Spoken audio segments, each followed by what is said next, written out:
Musibah itu ada 4. Pertama, musibah yang paling ringan dari sisi agama, yaitu musibah mengenai duniamu.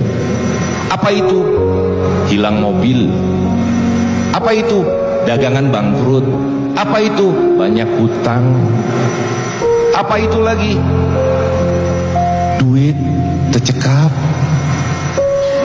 Itu adalah musibah di dalam agama, itu adalah yang paling ringan. Yang paling bahaya, naik lagi ke atas. Musibah mengenai nafsu. Nafsu menjadi tidak terkendali. Nah, di sini musibah dunia plus musibah nafsu. Nafsunya berkata begini. Nafsu itu keinginan, hasrat yang terus berguncang, pengen kaya, pengen dipuji, pengen diaktualisasi diri, pengen ini, pengen itu, pengennya banyak, sehingga tidak pernah bersyukur akan karunia Allah Subhanahu wa ta'ala, sehingga keinginannya itu tidak bisa terkendali.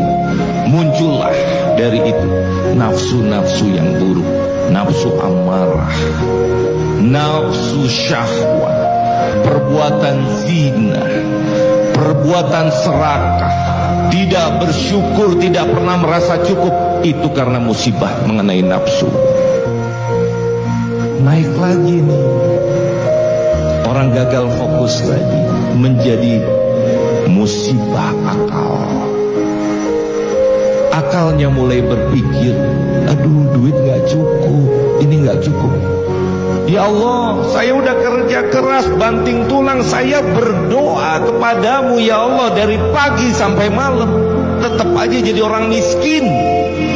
Karena menganggap bahwa musibah dunia itu adalah yang paling besar. Akhirnya menjadi orang yang putus asa dari rahmat Allah. Harus ngerti, kalau kita udah ngaji gini, emangnya dengan sholat kamu, dengan ngaji kamu jadi kaya? Karena ketaatanmu kemudian kamu jadi kaya? Enggak begitu. Taat mah untuk Allah, semuanya untuk Allah. Ilahi anta maksudi waridhoka matlubi, a'tini mahabbataka wa ma'rifataka ya arhamar rahimin. Gitu mikirnya. Kenapa?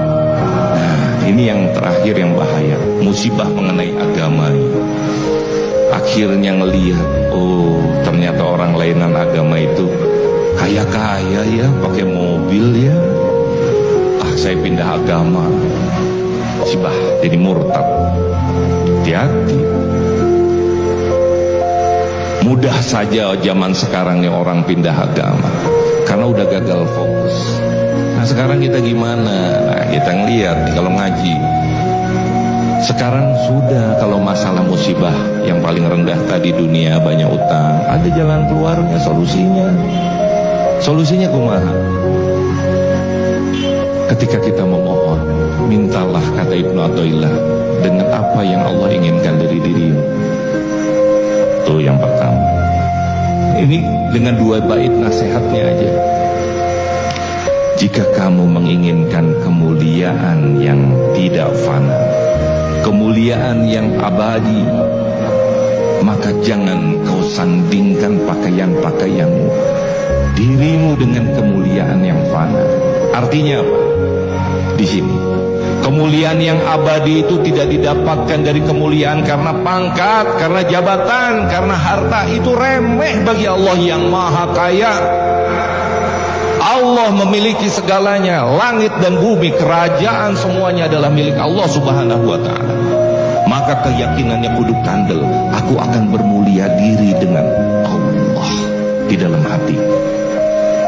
Ketika hati ini sudah ada Allah di dalamnya, maka dia akan mulia dan berkata, Allah, aku menerima segala sesuatu yang kau putuskan. Karena kau tahu kapan aku dapat rezeki, hari apa, detik apa kau bukakan. Kau lebih tahu dari diriku yang lemah. Aku mau diatur olehmu, aku tidak mau mengatur dirimu ya Allah. Gitu.